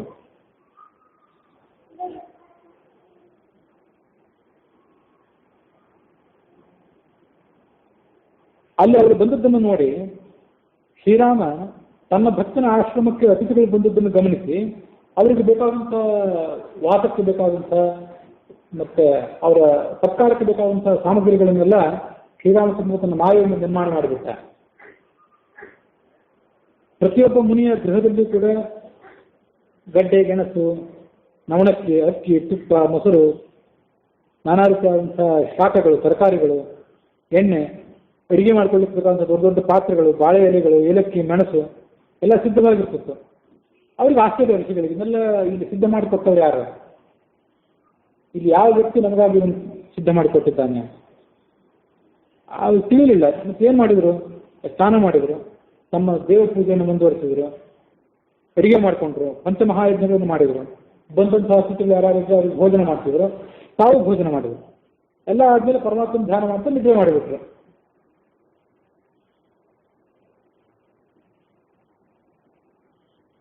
ನಿದ್ರೆ ಮಾಡ್ತಿದ್ದಾಗಲೇ ಅವರ ಕನಸಿನಲ್ಲಿ ಆ ವ್ಯಾಧ ತಪಸ್ಸು ಮಾಡ್ತಿದ್ದಂಥ ಸಂಗತಿ ಅವರಿಗೆ ಗೋಚರ ಆಯಿತು, ಆ ಎಲ್ಲ ಋಷಿಗಳಿಗೆ. ಆ ವ್ಯಾಧನ ಸ್ವರೂಪ ಸಾಕ್ಷಾತ್ ಯಜ್ಞೇಶ್ವರನಂತೆ ಬೆಂಕಿಯಂತೆ ಪ್ರಜ್ವಲಿಸ್ತಿತ್ತು. ಪಾಪದ ಲೇಷವೂ ಕೂಡ ಆತನಲ್ಲಿ ಇರಲಿಲ್ಲ. ಅವನ ಶರೀರದಲ್ಲಿ ಇದ್ದದ್ದೇನೆಂದ್ರೆ ಎಲುಬು ಮತ್ತು ಚರ್ಮವು ಮಾತ್ರ ಆಗಿತ್ತು. ಪುಟಕ್ಕೆ ಹಾಕಿದ ಅಂದ್ರೆ ಬೆಂಕಿಗೆ ಹಾಕಿದ ಚಿನ್ನದಂತೆ ಆತ ಹೊಳಿತಾ ಇದ್ದ. ಆತನ ಹೃದಯ ಮಂದಿರದಲ್ಲಿ ಸೀತಾ ಸಮೇತನಾದಂತಹ ಶ್ರೀರಾಮಚಂದ್ರ ಇದ್ದ. ಸಿಂಹಾಸನದಲ್ಲಿ ಆತ ಕೂತ್ಕೊಂಡಿದ್ದ. ಆತನ ಪಾದಕಮಲಗಳನ್ನು ಹನುಮಂತ ಸೇವನೆ ಮಾಡ್ತಿದ್ದ. ಸುಗ್ರೀವ ಮತ್ತು ವಿಭೀಷಣರು ಅಕ್ಕಪಕ್ಕದಲ್ಲಿ ರಾಜದಂಡಗಳನ್ನು ಹಿಡಿದುಕೊಂಡು ಆತನಿಗೆ ಗೌರವಕ್ಕಾಗಿ ನಿಂತುಕೊಂಡಿದ್ರು. ಭರತ ಮುತ್ತಿನ ಶ್ವೇತ ಛತ್ರವನ್ನು ಹಿಡಿದುಕೊಂಡು ರಾಮನಿಗೆ ಸೇವೆ ಮಾಡ್ತಿದ್ದ. ಹಿರಿಯನಾದಂತಹ ಲಕ್ಷ್ಮಣ ಎಡಗೈಯಲ್ಲಿ ಧನಸ್ಸನ್ನು ಹಿಡಿದುಕೊಂಡು ಬಲಗೈಯಿಂದ ಚಾಮರವನ್ನು ಹಿಡಿದುಕೊಂಡು ರಾಮನಿಗೆ ಸೇವೆ ಮಾಡ್ತಿದ್ದ. ದಿವ್ಯವಾದಂತಹ ಸ್ವರ್ಗೀಯವಾದಂತಹ ಗಂಧವನ್ನ ಆ ಶ್ರೀರಾಮಚಂದ್ರನ ಶರೀರಕ್ಕೆ ಆಲೇಪನೆ ಮಾಡಿದ್ರು. ಇಂಥ ಅದ್ಭುತವಾದಂತಹ ಶ್ರೀರಾಮಚಂದ್ರನ ಸ್ವರೂಪ ಮತ್ತು ಆ ಸ್ವರೂಪಕ್ಕೆ ಆಶಯವಾದಂತಹ ವಾಲ್ಮೀಕಿ ಋಷಿಯ ಶರೀರ, ಇದನ್ನು ನೋಡಿ ಅವರಿಗೆ ಬಹಳ ಆಶ್ಚರ್ಯ ಆಯಿತು. ಆ ಋಷಿಗಳಿಗೆ ಬಹಳ ಆನಂದವೂ ಆಯಿತು. ಇಡೀ ರಾತ್ರಿಯೆಲ್ಲ ಒಂದು ಕ್ಷಣದಂತೆ ಕಳೆದು ಹೋಯಿತು. ಅವರೆಲ್ಲ ಒಟ್ಟುಗೂಡಿದರು. ಬೆಳಿಗ್ಗೆ ಎದ್ದು ಕೂಡಲೇ ಒಟ್ಟುಗೂಡಿ ಸ್ನಾನ ಅನ್ಯಕ್ಕೆ ಇತ್ಯಾದಿಗಳನ್ನು ಮುಗಿಸಿ ರಾತ್ರಿ ತಮಗೇನು ಅದ್ಭುತವಾದಂತಹ ಆನಂದ ಆಗಿತ್ತು ಅದನ್ನು ಸ್ಮರಣೆ ಮಾಡಿಕೊಂಡು ಸಭೆ ಸೇರಿದ್ರು. ಪರಸ್ಪರ ಪ್ರಶ್ನೆ ಮಾಡಿಕೊಂಡ್ರು. ಅವರು ಯಾರ್ದು ಈ ಆಶ್ರಮ, ಯಾರ್ದು, ಯಾಕೆ ಈ ವ್ಯತ್ಯಾಸಕ್ಕೆ ಕಾರಣ? ಆ ಸಂದರ್ಭದಲ್ಲಿ ಅಲ್ಲಿ ನಾರದರು ಆಗಮಿಸಿದರು. ನಾರದರನ್ನು ಈ ಋಷಿಗಳು ಕೇಳಿದರು, ಮುನಿವರಿದೆ ಈ ಆಶ್ರಮ ಯಾರದು? ಈ ಮಹಾಮುನಿ ಯಾರು? ಯಾತಕ್ಕಾಗಿ ಆತ ಈ ತಪಸ್ಸನ್ನು ಮಾಡ್ತಿದ್ದಾನೆ? ನಿನ್ನೆ ನಾವು ಸ್ವಪ್ನದಲ್ಲಿ ಅದ್ಭುತವಾದ ದೃಶ್ಯವೊಂದನ್ನು ನೋಡಿದೆವು. ರಾಮ ರಾಮ ಅನ್ನುವಂತಹ ಮಧುರವಾದಂತಹ ಒಂದು ಮಂತ್ರವನ್ನು ಕೇಳಿದೆವು. ಒಬ್ಬ ಮುನಿಯನ್ನು ನೋಡಿದೆವು. ಆ ಮುನಿಯ ಹೃದಯದಲ್ಲಿ ಪರಮಾತ್ಮನ ಅದ್ಭುತವಾದ ಸ್ವರೂಪವನ್ನು ನೋಡಿದೆವು. ಇದರ ರಹಸ್ಯ ನಮಗೆ ಅರ್ಥ ಆಗ್ತಿಲ್ಲ, ಅದನ್ನು ಸ್ವಲ್ಪ ವಿವರಣೆ ಮಾಡಿ ಹೇಳಿ. ಹೀಗೆ ಕೇಳಿದಾಗ ನಾರದರು ಆ ಕಥೆಯನ್ನು ಮುಂದೆ ಹೇಳಲಿಕ್ಕೆ ಪ್ರಾರಂಭ ಮಾಡಿದರು. ಋಷಿಗಳೇ, ಹಿಂದೆ ನಾನೊಮ್ಮೆ ಶಂಕರನನ್ನು ಸಂದರ್ಶನ ಮಾಡಬೇಕು ಅಂತ ಕೈಲಾಸ ಪರ್ವತಕ್ಕೆ ಹೋಗಿದ್ದೆ. ಶಿವನ ಜೊತೆ ಸಂಭಾಷಣೆಯನ್ನು ಮಾಡ್ತಿದ್ದಾಗ ಶಿವ ನನಗೆ ಪ್ರಾಸಂಗಿಕವಾಗಿ ಒಂದು ಕಥೆಯನ್ನು ಹೇಳಿದ. ನಾರದನೇ, ಭೂಲೋಕದಲ್ಲಿ ರಾವಣ ಅನ್ನುವಂಥ ಒಬ್ಬ ದುಷ್ಟ ಮುಂದೆ ಹುಟ್ಟುವವನಿದ್ದಾನೆ. ಆತ ಎಲ್ಲರಿಗೂ ಪೀಡೆ ಕೊಡ್ತಿರ್ತಾನೆ, ದೇವತೆಗಳಿಗೂ ಪೀಡೆ ಕೊಡ್ತಾನೆ. ದೇವತೆಗಳು ಆತನಿಂದ ಪೀಡಿತರಾಗಿ ಮಹಾವಿಷ್ಣುವನ್ನು ಸ್ತೋತ್ರ ಮಾಡ್ತಾರೆ. ಮಹಾವಿಷ್ಣುವು ದೇವತೆಗಳಿಗೆ ಅಭಯವನ್ನು ಕೊಟ್ಟು ತ್ರಿಮೂರ್ತಿಗಳ ಅಂಶದಿಂದ, ಈ ಮಾತನ್ನು ಗಮನಿಸಬೇಕು, ರಾಮಾಯಣದಲ್ಲಿ ಆ ಮಾತಿಲ್ಲ. ವಾಲ್ಮೀಕಿ ರಾಮಾಯಣದಲ್ಲಿ ಮುಂದೆ ನಾವೇನು ನೋಡ್ತೀವಿ ಅಲ್ಲಿ ಆ ಮಾತಿಲ್ಲ. ಈ ತತ್ವ ಸಂಗ್ರಹ ರಾಮಾಯಣದಲ್ಲಿ ಬ್ರಹ್ಮ ವಿಷ್ಣು ಮಹೇಶ್ವರದ ಅಂಶ ಶ್ರೀರಾಮಚಂದ್ರನಲ್ಲಿತ್ತು ಅಂತಿದೆ. ಈ ರಹಸ್ಯವನ್ನು ಗಮನಿಸಬೇಕಲ್ಲ. ದಶರಥನ ಮಗನಾಗಿ ರಾಮನಾಗಿ ಭೂಮಿಯಲ್ಲಿ ಅವತಾರ ಮಾಡ್ತಾನೆ. ತಂದೆಯ ಆಜ್ಞೆಯಂತೆ ಅರಣ್ಯಕ್ಕೆ ಹೋಗಿ ದಂಡಕಾರಣ್ಯದಲ್ಲಿ ಅನೇಕ ರಾಕ್ಷಸರನ್ನು ಸಂಹಾರ ಮಾಡ್ತಾನೆ. ಮುಂದೆ ಸೀತೆಯನ್ನು ಕಳೆದುಕೊಂಡು ಸಮುದ್ರಕ್ಕೆ ಸೇತುವೆಯನ್ನು ಕಟ್ಟಿ ರಾವಣನನ್ನು ಸಂಹಾರ ಮಾಡ್ತಾನೆ. ಪುಷ್ಪವಿಮಾನದಲ್ಲಿ ಕುಳಿತುಕೊಂಡು ಅಯೋಧ್ಯ ಪಟ್ಟಣಕ್ಕೆ ಬಂದು ಪಟ್ಟಾಭಿಷೇಕ ಮಾಡಿಸ್ಕೋತಾನೆ. ಹಲವಾರು ವರ್ಷಗಳ ಕಾಲ ಧರ್ಮರಾಜ್ಯವನ್ನು, ರಾಮರಾಜ್ಯವನ್ನು ಆತ ವ್ಯವಸ್ಥೆ ಮಾಡಿಕೊಟ್ಟು ಮುಂದೆ ಬ್ರಹ್ಮಲೋಕವನ್ನು ತಲುಪ್ತಾನೆ. ಶ್ರೀರಾಮನ ಈ ಚೈತ್ರೆಯಿಂದ ಅದು ಪರಮ ಪಾವನವಾದದ್ದು, ಪಾಪನಾಶಕವಾದದ್ದು, ವೇದಕ್ಕೆ ಸಮಾನವಾದದ್ದು. ಅದನ್ನ ವಾಲ್ಮೀಕಿ ಎನ್ನುವಂತಹ ಋಷಿ ಮುಂದೆ ರಚನೆ ಮಾಡ್ತಾನೆ. ಹುತ್ತದಿಂದ ಪುನರ್ಜನ್ಮವನ್ನು ಪಡೆದುಕೊಂಡು ಆತ ಬ್ರಹ್ಮಜ್ಞಾನಿಯಾಗಿ ಬ್ರಹ್ಮರ್ಷಿಯಾಗಿ ಜಗತ್ತಿಗೆ ಕಾಣಿಸ್ಕೊಳ್ತಾನೆ.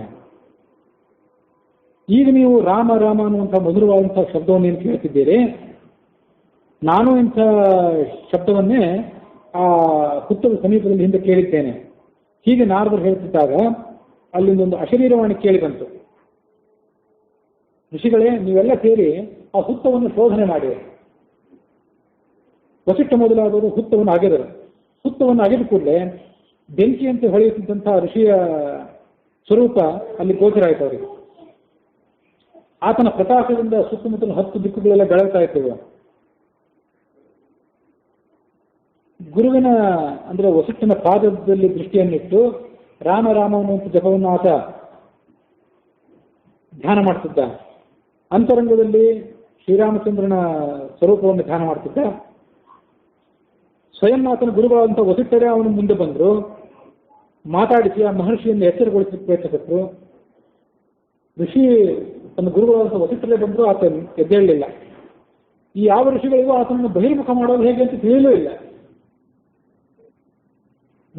ನಾವ್ಯಾರೂ ಹೇಳಿದ್ದು ಈತನಿಗೆ ಕೇಳ್ತಾನೂ ಇಲ್ಲ, ನಮ್ಮ ಕಡೆ ನೋಡ್ತಾನೂ ಇಲ್ಲ. ಹಾಗಾದ್ರೆ ಇವಾಗ ಈತನನ್ನು ಬಹಿರ್ಮುಖನನ್ನಾಗಿ ಮಾಡಲಿಕ್ಕೆ ನಮಗಿರುವಂಥ ಉಪಾಯ ಏನು? ಅವರು ಆಲೋಚನೆ ಮಾಡಿದರು.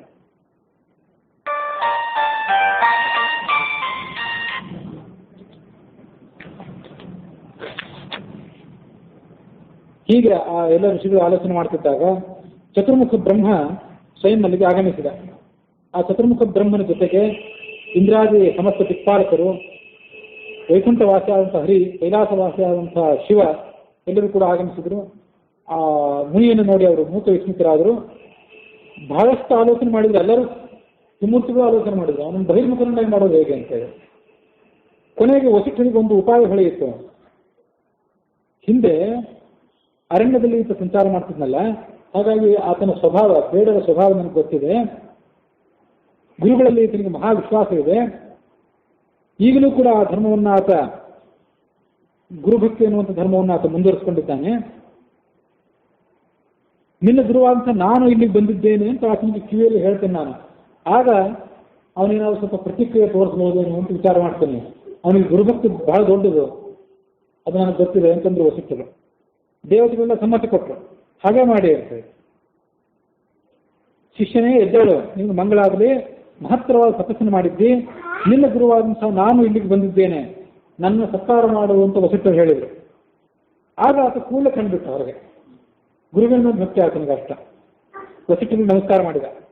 ನಿಮ್ಮ ದರ್ಶನ ಅತ್ಯಂತ ದುರ್ಲಭವಾದದ್ದು, ನನಗೆ ಆ ಭಾಗ್ಯ ದೊರಕದೇ ಇತ್ತು, ನಾನು ಧನ್ಯನಾಗಿದ್ದೇನೆ, ನನಗೆ ಆಜ್ಞಾಪನೆ ಮಾಡಿ ನಾನು ಏನು ಮಾಡಬೇಕು ಅಂತ. ಹೀಗೆ ಆತ ಹೇಳ್ತಿದ್ದಾಗ ಆಕಾಶದಿಂದ ಪುಷ್ಪವೃಷ್ಟಿಯಾಯಿತು. ದೇವ ದುಂದುಭಿಗಳು ಮೊಳಗಿದವು. ಅಪ್ಸರೆಯರು ನರ್ತನ ಮಾಡಲಿಕ್ಕೆ ಪ್ರಾರಂಭ ಮಾಡಿದರು. ಮಹಾವಿಷ್ಣುವು ಆತನ ಎದುರಿಗೆ ನಿಂತುಕೊಂಡು ಈ ಮುಂದಿನ ಮಾತನ್ನು ಹೇಳಿದ. ಆತನ ತಪಸ್ಸಿನಿಂದ 14 ಲೋಕಗಳು ಕೂಡ ಅಸ್ತವ್ಯಸ್ತಗೊಂಡಿವೆ.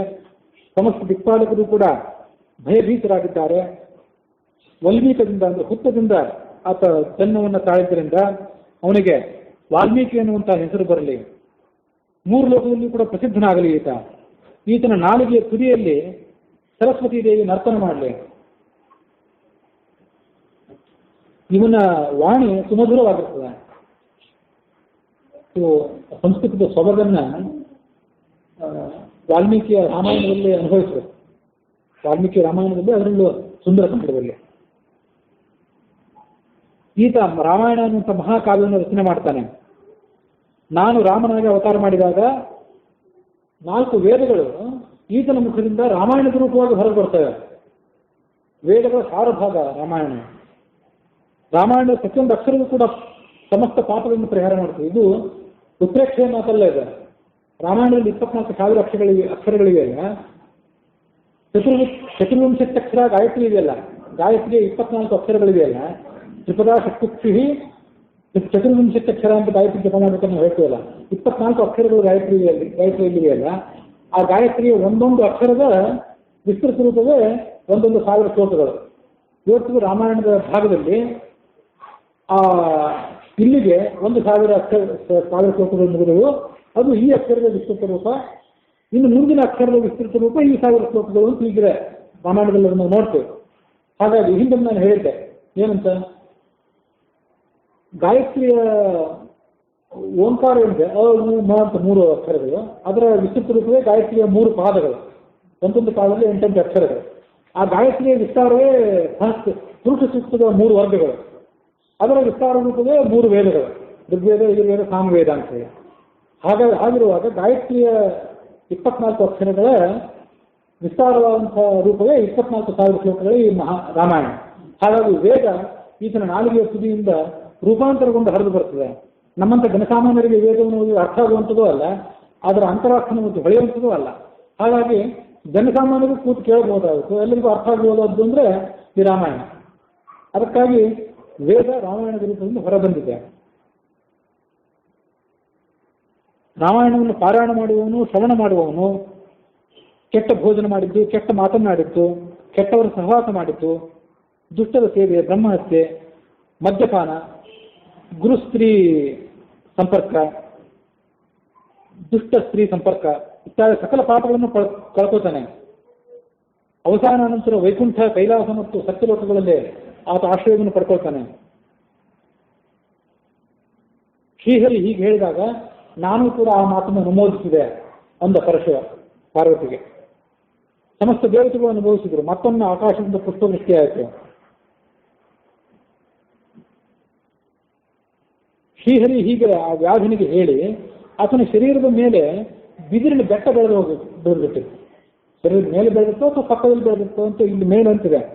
ಅದನ್ನು ನೋಡಿ ಆ ಬಿದಿರಿನ ಬೆಟ್ಟಕ್ಕೆ ಮಹಾಸಾರ ಇದ್ದಿರಬೇಕು, ಅದ್ಭುತವಾದ ಬಲ ಇದ್ದಿರಬೇಕು ಅಂತ ಆಲೋಚನೆ ಮಾಡಿ ಶ್ರೀಹರಿ ಅದರಿಂದ 3 ಧನಸ್ಸುಗಳನ್ನು ತಯಾರು ಮಾಡಿದ, 3 ಬಿಲ್ಲುಗಳನ್ನು. ಆತನ ತಪಸ್ಸಿನ ಸಾರ ಎಲ್ಲ ಅಲ್ಲಿ ಇದ್ದಿರ್ಬೇಕಲ್ಲ. ಮೊದಲನೇದ್ದು ವೈಷ್ಣವ ಧನಸ್ಸಾಯಿತು, ಎರಡನೇದ್ದು ಶೈವ ಧನಸ್ಸು, ಮೂರನೇದ್ದು ಗಾಂಡೀವ ಧನಸ್ಸು. ವೈಷ್ಣವ ಧನಸ್ಸು ರಾಮನ ಕೈಯಲ್ಲಿದ್ದಿದ್ದು, ಶೈವ ಧನಸ್ಸು ಪರಶಿವನ ಕೈಯಲ್ಲಿದ್ದಿದ್ದು, ಗಾಂಡೀವ ಧನಸ್ಸು ಅರ್ಜುನನ ಕೈಯಲ್ಲಿದ್ದು. ಇದು ಆ ಧನಸ್ಸುಗಳ ಹಿನ್ನೆಲೆ. ರಾಮನು ಪರಶುರಾಮನ ಕೈಯಿಂದ ಧನಸ್ಸನ್ನು ತಗೋತಾನಲ್ಲ, ರಾಮನ ವಿವಾಹ ಆದ ನಂತರ ಅವನಿಗೆ ಪರಶುರಾಮನ ಭೇಟಿ ಆಗ್ತದಲ್ಲ, ಆ ಪರಶುರಾಮನ ಮೂಲಕವಾಗಿ ರಾಮನ ಕೈಗೆ ಬರ್ತದಲ್ಲ, ಅದು ವೈಷ್ಣವ ಧನಸ್ಸು. ಶ್ರೀರಾಮಚಂದ್ರ ವಿವಾಹ ಕಾಲದಲ್ಲಿ ಮುರಿದು ಹಾಕಿದ್ದೇನಿಲ್ಲ, ಅದು ಶೈವ ಧನಸ್ಸು. ಪಾರ್ಥನ ಕೈ ಸೇರಿದ್ದೇನಿದೆಯಲ್ಲ, ಅರ್ಜುನ ಕೈ ಸೇರಿದ್ದು, ಅದು ಗಾಂಡೀವ ಧನಸ್ಸು. ರಾಮ ತನ್ನ ವಿವಾಹ ಕಾಲದಲ್ಲಿ ಶೈವ ಧನಸ್ಸನ್ನು ಮುರಿದ ಅಂತ ಕಥೆ ಇದೆಯಲ್ಲ, ಆ ಶೈವ ಧನಸ್ಸು ಅಂದ್ರೆ ಶಿವನಿಗೆ ಸಂಬಂಧಪಟ್ಟದ್ದು. ಅದರಿಂದಾಗಿ ಶಿವನಿಗೆ ಅವಮಾನ ಮಾಡಿದಂತಾಯಿತು ಇತ್ಯಾದಿ ಸಂಗತಿಗಿಂತ ಕೆಟ್ಟ ಕಲ್ಪನೆಗಳೆಲ್ಲ ಬಿಟ್ಟುಬಿಡಬೇಕು. ಅದನ್ನ ನಾವು ಹರಿವಂಶದಲ್ಲಿ ಅನೇಕ ಬಾರಿ ಹೇಳಿಯಾಗಿತ್ತು. ಶಿವ, ಬ್ರಹ್ಮ, ವಿಷ್ಣು ಇವರೆಲ್ಲರೂ ಕೂಡ ಇವರ ಮೂರ್ತ ರೂಪವೇ ಹರಿವಂಶ. ಆ 3 ದಿನಗಳ ತ್ರಿಮೂರ್ತಿಗಳ ಅವತಾರಭೂತನ ಅಂಶಭೂತನಾದವನೇ ರಾಮ ಅನ್ನುವಂಥ ಸಂಗತಿಗಳನ್ನು ಈಗ ನಾವು ಈ ತತ್ವ ಸಂಗ್ರಹ ರಾಮಾಯಣದಲ್ಲಿ ಕೂಡ ಕೇಳಿದ್ವಿ. ಮತ್ತು ಆ 3 ಧನಸ್ಸುಗಳನ್ನು ಆ ಸಂದರ್ಭದಲ್ಲಿ ಸೃಷ್ಟಿ ಮಾಡಿದವನು ವಿಷ್ಣುವೇ. 3 ಧನಸ್ಸುಗಳು ಸಮಾನವಾಗಿದ್ದವು, ಅಲ್ಲಿ ಯಾವುದು ಹೆಚ್ಚು ಕಡಿಮೆ ಅಂತ ಇದ್ದಿದ್ದಿಲ್ಲ. ಮುಂದೆ ಆ ಸಂದರ್ಭ ಅಲ್ಲಿ ಬಂದಾಗ ಅವನ್ನ ಮತ್ತಷ್ಟು ವಿವರಣೆ ಮಾಡಿ ಹೇಳ್ತೀನಿ. ಹರಿಯನ್ನ ಪರಿಪರಿಯಾಗಿ ಸ್ತೋತ್ರ ಮಾಡಿದ ವಾಲ್ಮೀಕಿ ಋಷಿ. ವಾಲ್ಮೀಕಿ ಋಷಿಗಳಿಗೆ ಅನೇಕ ವರಗಳನ್ನು ಕೊಟ್ಟು ಅಲ್ಲಿಂದ ದೇವತೆಗಳನ್ನೇ ವೈಕುಂಠ ಲೋಕಕ್ಕೆ ಹೊರಟು ಹೋದ ಶ್ರೀಹರಿ. ನಾರದ ಮುನಿಗಳಿಂದ ಆ ಶ್ರೀರಾಮನ ಸಂಕ್ಷಿಪ್ತವಾದಂತಹ ಕಥೆಯನ್ನ ಕೇಳಬೇಕು, ವಿಸ್ತಾರವಾದಂತಹ ಕಥೆಯನ್ನು ಕೇಳಿ ಆ ಮೂಲಕ ಆ ಬಳಿಕವೇ ರಾಮಾಯಣದ ರಚನೆ ಮಾಡಬೇಕು ಅಂತ ಆಲೋಚನೆ ಮಾಡಿದ ಆ ಋಷಿ. ಹೀಗೆ ಆಲೋಚನೆ ಮಾಡಿ ಯಾವಾಗ ನಾರದನಂತ ಅಂದ್ರೆ ನಾರದರು ಅಲ್ಲಿದ್ದು ಆ ಸಂದರ್ಭದಲ್ಲಿ ಕಥೆಯನ್ನು ಕೇಳಲಿಲ್ಲ. ಋಷಿ ಆದ್ಮೇಲೆ ಮತ್ತೆಷ್ಟೋ ಕಾಲ ಕಳೆದ ಬಳಿಕನೇ ಮತ್ತೊಮ್ಮೆ ನಾರದರು ಅದನ್ನ ಆಶ್ರಮಕ್ಕೆ ಬಂದರು. ಅವರನ್ನು ಸ್ವಾಗತ ಮಾಡಿದಾಗ ನಾರದರ ಕಥೆಯನ್ನು ಹೇಳಿದರೆ ಆ ಬಳಿಕ ರಾಮಾಯಣದ ರಚನೆ ಆಯಿತು ಅಂತಿದೆ. ಹೀಗೆ ಆ ವ್ಯಾಸರ ನಾಯಕ, ಮುನಿಗಳ ನಾಯಕನಾದ ಶ್ರೀರಾಮನ ನಾಮಸ್ಮರಣೆ ಅದನ್ನು ಹಿಂದೆ ಮುಂದಾಗಿ ಜಪ ಮಾಡಿದ. ಆ ಮೊದಲು ಯಾವ ಮಂತ್ರ ಅಂತ ಕೂಡ ಅದನ್ನು ಗೊತ್ತಿರಲಿಲ್ಲ. ಹೀಗಿರುವಾಗ ಆ ಮಂತ್ರವನ್ನು ಸರಿಯಾದ ರೀತಿಯಲ್ಲಿ ತಿಳಿದುಕೊಂಡು ಅದರ ಮಹತ್ವವನ್ನು ತಿಳಿದುಕೊಂಡು ಜಪ ಮಾಡುವವರು ಏನಿರ್ತಾರೆ ಅವ್ರಿಗೆ ಸಿಗುವಂಥ ಫಲ ಇಂಥದ್ದು. ಅದರ ಫಲದ ವ್ಯಾಪ್ತಿ, ಮಿತಿ, ವಿಷಯಕ್ಕೆ ಯಾರು ಹೇಳಲಿಕ್ಕೆ ಸಾಧ್ಯ ಇದೆ?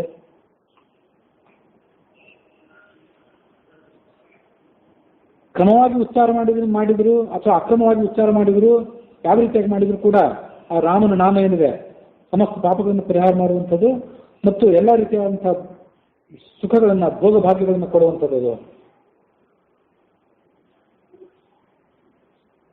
ಆ ರಾಮನಾಮದ ಮಹತ್ವ ಎಂಥದ್ದು ಅನ್ನೋದಕ್ಕೆ ಅವರಿವರಿರಲಿ ಸ್ವಯಂ ವಾಲ್ಮೀಕಿ ಋಷಿಯೇ ಅದಕ್ಕೆ ಒಂದು ದೊಡ್ಡ ಉದಾಹರಣೆ. ಅವನು ಕೇವಲ ರಾಮನಾಮದ ಜಪದಿಂದ ಇಂಥ ಮಹತ್ವವನ್ನು ಪಡೆದುಕೊಂಡ, ಬೇರೆ ಯಾವ ಸಾಧನೆಯನ್ನು, ಬೇರೆ ಯಾವ ಶಿಕ್ಷಣವನ್ನು ಆತ ಪಡ್ಕೊಳ್ಳಿಲ್ಲ. ಎಂಥ ಪತಿತನೇ ಆಗಲಿ, ಮಹಾಪಾಪ ಮಾಡಿದವನೇ ಆಗಲಿ, ಆತನನ್ನು ಶ್ರೀರಾಮ ನಾಮ ಪವಿತ್ರಗೊಳಿಸ್ತದೆ. ಹಾಗಾಗಿ ಎಲ್ಲ ಕಾಲದಲ್ಲಿಯೂ ನೋಡಿ, ಸ್ನಾನ ಮಾಡುವಾಗ, ದಾನ ಮಾಡುವಾಗ, ಜಪ ಮಾಡುವಾಗ, ವೇದಾಧ್ಯಯನ ಮಾಡುವಾಗ, ತರ್ಪಣ ಮಾಡುವಾಗ, ಸೀರು ಬಂದ ಕಾಲದಲ್ಲಿ, ಕೆಟ್ಟು ಬಿದ್ದ ಸಮಯದಲ್ಲಿ ಶ್ರೀರಾಮಚಂದ್ರನ ಧ್ಯಾನ ಮಾಡಬೇಕು. ಯಾವಾಗಲೂ ಮಾಡಬೇಕು ಅಂತದೆ. ಸೀನು ಬಂದಾಗ ಪ್ರತ್ಯೇಕವಾಗಿ ಮಾಡಬೇಕಂತದೆ. ಅದು ನಾವು ಆಚರಣೆ ತಂದದ್ದು ಕಡಿಮೆ. ಇಂಗ್ಲಿಷ್ ಸಂಸ್ಕೃತಿಯಲ್ಲಿ ಸೀನಿದಾಗ ಗಾಡ್ ಬ್ಲೆಸ್ ಯು ಅಂತ ಅನ್ಬೇಕು, ಎದುರಿಗೆ ಕೂತ್ಕೊಂಡವರು ಅಂತಿದೆ. ಸೀನಿದವನು ತಾನು ಹೇಳೋ ಮಾತೊಂದಿದೆ, ಅದಕ್ಕೆ ಗೆಸುಂಡಿ ಹೀಟ್ ಅಂತ ಈಗೊಂದು ವಿಚಿತ್ರವಾದ ಶಬ್ದ ಇದೆ. ನಾನು ಸೀನಿದವನು ಆ ಮಾತನ್ನು ಹೇಳಬೇಕು, ಎದುರಿಗೆ ಕೂತ್ಕೊಂಡು ನೀವು ಗಾಡ್ ಬ್ಲೆಸ್ ಅನ್ಬೇಕು, ಗಾಡ್ ಬ್ಲೆಸ್ ಯು ಅನ್ಬೇಕು ಅಂತಿದೆ. ಅಂತೂ ಅವರಲ್ಲೂ ಅದು ಸೀನಿಗೊಂದು ಏನು ಮಹತ್ವ ಇದೆ ಅರ್ಥ ಆಗಲಿಲ್ಲ. ನಿಮಗೆ ಆಕಸ್ಮಿಕವಾಗಿ ನೆನಪಿಗೆ ಬಂತಷ್ಟೇ ಇಂಗ್ಲಿಷ್ ಸಂಸ್ಕೃತಿಯಲ್ಲಿ ಇದ್ದಿತ್ತು. ಅದಂತೆ ನಾವು ಕೂಡ ಸೀನಿದಾಗಲೂ ಉಳಿದೆಲ್ಲ ತಿಳಿಸ್ಕೊಂಡು ಹೇಳಿದ್ದಾರೆ. ಸೀನಿದಲ್ಲಿ ಪ್ರತ್ಯೇಕವಾಗಿ ಹೇಳಿರೋದ್ರಿಂದ ಏನೋ ಮಹತ್ವ ಇದ್ದಿರಬೇಕು. ಆಗ ಆ ಸಂದರ್ಭದಲ್ಲಿ ರಾಮನಾಮವನ್ನು ಜಪ ಮಾಡಬೇಕು. ಪೆಟ್ಟು ಬಿದ್ದಾಗ ರಾಮನಾಮವನ್ನು ಜಪ ಮಾಡಬೇಕು. ಸಂಸಾರ ಸಾಗರವನ್ನ ದಾಟಲಿಕ್ಕೆ ನೌಕೆ ಅಂತಿರುವಂಥದ್ದು ಈ ರಾಮನಾಮ.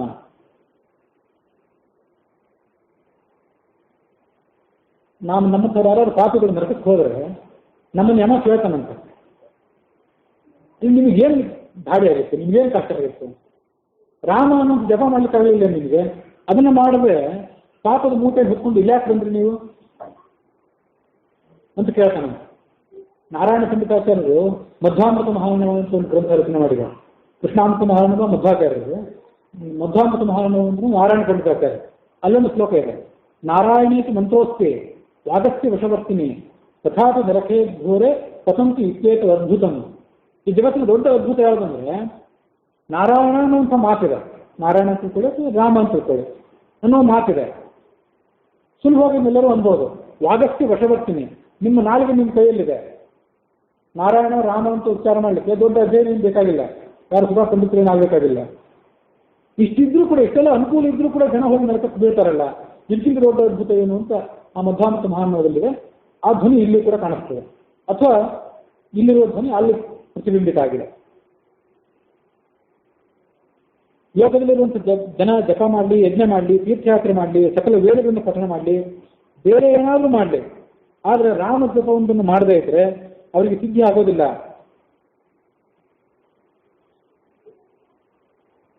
ಯಾರೇ ಎಷ್ಟೇ ದೊಡ್ಡವರಾದರೂ ಕೂಡ ಆಶ್ರಮ, ವಯಸ್ಸು, ದೇಹ ಮುಂತಾದವುಗಳಲ್ಲಿ ಅಭಿಮಾನವನ್ನು ನಾವು ಇನ್ನೂ ಬಿಟ್ಟಿಲ್ಲದೇ ಇದ್ರೆ, ವೈರಾಗ್ಯವನ್ನು ತಾಳಿಲ್ಲದೇ ಇದ್ರೆ ಅವರಿಗೆ ರಾಮನಾಮ ರುಚಿ ಸಿಗೋದಿಲ್ಲ. ಅವರಿಗೆ ಯಾರು ವಿರಕ್ತರಾಗುತ್ತಾರೋ, ಮಹತ್ವ ತಗೊಂಡಿರ್ತಾರೋ ಅವರಿಗೆ ರಾಮನಾಮ ರುಚಿ ಸಿಗೋದು. ಹೇಗೆಂದ್ರೆ ಗೂಬೆಗೆ ಸೂರ್ಯನ ದರ್ಶನ ಹಿತಕರ ಆಗೋದಿಲ್ಲ, ನಮಗೆ ನಿಮಗೆ ಸೂರ್ಯನ ದರ್ಶನ ಹಿತಕರ. ಯಾರಿಗೆ ವೈರಾಗ್ಯ ಬಂದಿಲ್ಲೋ ಅವರಿಗೆ ಈ ರಾಮನಾಮದ ರುಚಿ ಸಿಗೋದಿಲ್ಲ, ರುಚಿ ಅರ್ಥ ಆಗೋದಿಲ್ಲ ಅವರಿಗೆ. ಮನುಷ್ಯ ಜನ್ಮ ಬಂದರೂ ಕೂಡ ರಾಮನ ನಾಮ ಜಪ ಮಾಡದೇ ಇದ್ರೆ ಆತನ ಜನ್ಮ ಪಶು ತುಲ್ಯಾಗಿ ವ್ಯರ್ಥ ಆಗ್ತದೆ. ನೀಚ ಜಾತಿಯವರಾಗಲಿ, ಸ್ತ್ರೀ ಆಗಲಿ, ಭಕ್ತರಾಗಲಿ, ಅಭಕ್ತರಾಗಲಿ, ಯಾರೇ ಆಗಲಿ, ಅವರು ರಾಮನನ್ನು ಧ್ಯಾನ ಮಾಡಿದರೆ ಅವರು ಪಂಕ್ತಿ ಪಾವನರು. ಪಂಕ್ತಿಯಲ್ಲಿ ಅಂತವ್ರು ಕೂತ್ಕೊಂಡಿದ್ರು, ಊಟ ಪಂಕ್ತಿಯಲ್ಲಿ ಅಂತವ್ರು ಕೂತ್ಕೊಂಡಿದ್ರೆ ಅವರಿಂದಾಗಿ ಅಲ್ಲಿ ಕೂತ್ಕೊಂಡಂಥವ್ರು ಸುತ್ತಮುತ್ತಲಿನ ಎಲ್ಲ ಜನರು ಪವಿತ್ರರಾಗಿ ಹೋಗ್ತಾರೆ. ಹೀಗೆ ಪಾರ್ವತಿ, ನಾನು ಆ ರಾಮನ ನಾಮದ ಮಹಿಮೆಯನ್ನ ನಿನಗೆ ವಿವರಣೆ ಮಾಡಿ ಹೇಳಿದ್ದೇನೆ. ವಾಲ್ಮೀಕಿ ಋಷಿ ಶ್ರೀರಾಮನಿಗೆ ಅನನ್ಯವಾದಂಥ ಭಕ್ತಿಯುಳ್ಳವನಾಗಿದ್ದ. ಚಿತ್ರಕೂಟದಲ್ಲಿ ಆ ವಾಲ್ಮೀಕಿಯ ಋಷಿ ಆಶ್ರಮದಲ್ಲಿ ಶ್ರೀರಾಮ ವನವಾಸದ ಸಂದರ್ಭದಲ್ಲಿ ಕೆಲವು ಕಾಲ ವಾಸ ಮಾಡಿದ್ದು ಈ ಕಾರಣಕ್ಕಾಗಿ. ಇಂಥ ಅದ್ಭುತವಾದಂಥ ಪ್ರಭಾವ, ಮಹತ್ವ ವಾಲ್ಮೀಕಿಗೆ ಇದ್ದುದರಿಂದ ಆತನ ಆಶ್ರಮದಲ್ಲಿ ಶ್ರೀರಾಮಚಂದ್ರ ಕೂಡ ಕೆಲ ಕಾಲ ವಾಸ ಮಾಡಿದ ಅನ್ನೋದಿಗೆ ಸತ್ಯಸಂಗ್ರಹ ರಾಮಾಯಣದಲ್ಲಿ ವಾಲ್ಮೀಕಿ ಚರಿತ್ರೆಯಲ್ಲಿ ಬಂದಿತ್ತು. ಅದು ಸಮಾಪ್ತವಾಗಿದೆ.